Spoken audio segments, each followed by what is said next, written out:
In an ironic twist, President Donald Trump is set to discuss the war in Ukraine with Russian leader Vladimir Putin at a military base in Alaska that was crucial to countering the Soviet Union during the height of Cold War and still plays a role today. According to Associated Press, the meeting is scheduled to take place Friday at Joint Base Elmendorf-Richardson in Anchorage, according to a White House official who spoke on condition of anonymity to discuss internal planning. The base, created by merging Elmendorf Air Force Base and Army Fort Richardson in 2010, has played a key strategic role in monitoring and deterring the Soviet Union during much of the Cold War. Throughout its long history, the base hosted large numbers of aircraft and oversaw operations of a variety of early warning radar sites that were aimed at detecting Soviet military activity and any possible nuclear launches. It earned the motto, "Top Cover for North America," at this time, according to the base website. While much of the military hardware has since been deactivated, the base still hosts key aircraft squadrons, including the F-22 Raptor stealth fighter jet. Planes from the base also still intercept Russian aircraft that regularly fly into U.S. airspace. The irony of Putin visiting an American military base that long has, and still does, aim to counter Russian threats comes as Trump works to reach a ceasefire deal in a war that he promised during the 2024 campaign to end quickly. Officials from Ukraine and Europe fear that the one-on-one meeting they will not take part in could lead to an outcome that favors Russian goals. On Friday, we'll have an unprecedented event unfold. The two largest nuclear powers in the world will sit down to talk about the war in Ukraine, a war that Russia started and America has tried to prevent from expanding to full conquest through its material support to the Ukrainian people and their President Zelenski, along with our partners in NATO. So this really is unprecedented territory because you have two superpowers meeting without the country's leader where they're fighting, and they're meeting in a place that's a little surprising.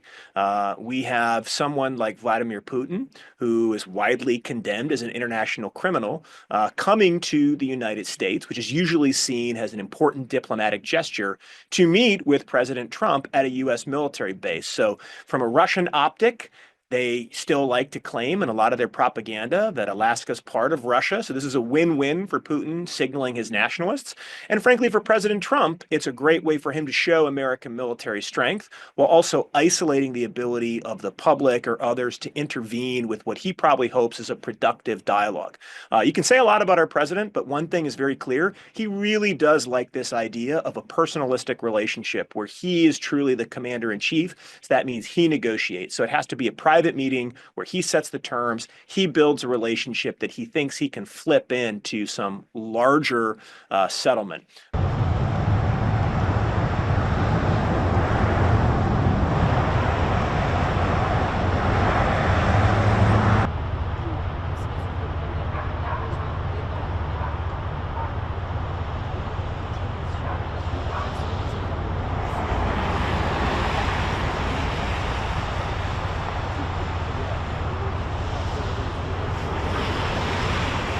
There may be a situation where you line up particular aircraft, particular vehicles, so you have kind of this politics of the strongman, where you're both cultivating the personal relationship, but you're signaling military power to try to gain that bargaining advantage, to make a second meeting possible. And then more important than a second meeting, which hopefully, like we've heard recently, would include President Zelenski and hopefully some key European stakeholders, would also set the grounds for the harder part of any peace deal. How do you negotiate all of the hard trade-offs that are involved for each side? What's the balance of land concessions versus reconstruction funding?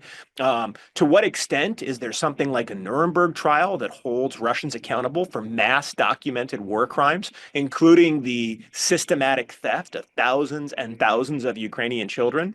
These are the things that have to be talked about after the big leaders meet. So in any negotiation, you have this grand gesture moment where both sides signal a willingness to sit down. That usually unlocks the possibility of a ceasefire.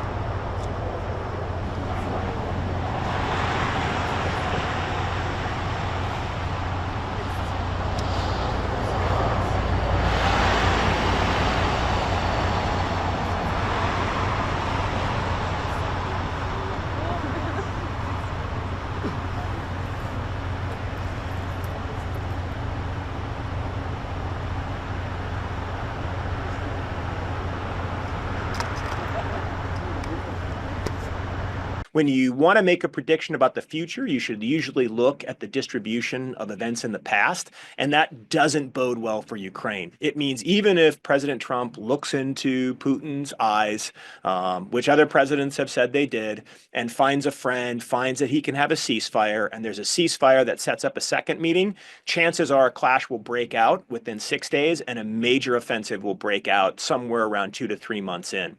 That means to really make any ceasefire viable, there already has to be technical conversations going on between the EU, the United States, and other interested parties on what a ceasefire monitoring force would look like.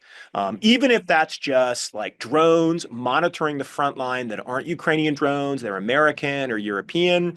If it's jets patrolling the aircraft over Ukraine, it doesn't have to necessarily mean physical troops inside Ukraine. It could be in bordering neighbor states. The military security guarantees during a ceasefire are extremely important here. So if I was a betting man looking at what's coming up, chances are there will be a second meeting, but be prepared to be disappointed. The second meeting is usually where Putin, the subtle manipulator, will start to make more and more extreme demands, something you've already seen happen from Envoy Witkoff's initial meeting to what gets released now. So I think it's in Putin's interest to kind of slow the hostilities. He's suffering massive casualties, draw the U.S. in, extend these meetings out until he finds a time when he can conduct a larger offensive when America's distracted. The planned meeting between U.S. President Donald Trump and Russian President Vladimir Putin in Alaska will take place at the Elmendorf-Richardson military base, CNN reported citing sources. Soon after the meeting began, organizers concluded that the only Alaska city suitable for hosting the summit was Anchorage, the state's largest city. And only the Elmendorf-Richardson Air Base on the northern edge of the city could meet security requirements, although the White House hoped to avoid a situation in which the Russian president would end up on the territory of an American military facility, CNN reports. Elmendorf-Richardson Base is a strategic facility used jointly by the U.S. Air Force and the U.S. Army. It is home to F-22 Raptor fighters, C-17 Globemaster III military transport aircraft, as well as Special Forces units of the U.S. Army operating in the Arctic region. The base is of great importance in terms of managing military operations in the Arctic and Pacific regions. As the TV channel's interlocutors said, when choosing a venue for the meeting, the options with Europe were immediately discarded, due to the arrest warrant issued by the International Criminal Court in The Hague for Putin. At the same time, the sources continue, the option with Hungary was considered, whose Prime Minister Viktor Orban is close to both Putin and Trump. Although the Russian president had named the United Arab Emirates as a suitable location for the summit, the White House had hoped to avoid another long trip to the Middle East after Trump's visit in May, CNN has learned. Ultimately, U.S. officials were delighted and somewhat surprised when Putin agreed to meet on U.S. soil, the channel reports. According to White House Press Secretary Caroline Leavitt, Trump and Putin will hold at least part of the meeting alone, with translators present and no advisors present. Trump's two previous meetings with Putin also had high-ranking aides absent at certain points, CNN recalls. Usually, such a summit is preceded by extensive negotiations and months of preparation, which was not the case this time. Trump himself said that he assessed it as a test meeting. The president feels, I need to talk to this guy at the table. I need to meet him in person. I need to hear him in person. I need to assess the situation by looking at him, U.S. Secretary of State Marco Rubio commented on the summit. As CNN notes, it remains virtually unknown what prompted Putin to agree to meet with Trump after Special Envoy Stephen Witkoff visited Moscow. 2 days before the summit, European leaders and Ukrainian President Volodymyr Zelensky are expected to speak with Trump by phone to discuss potential ways to end the war in Ukraine.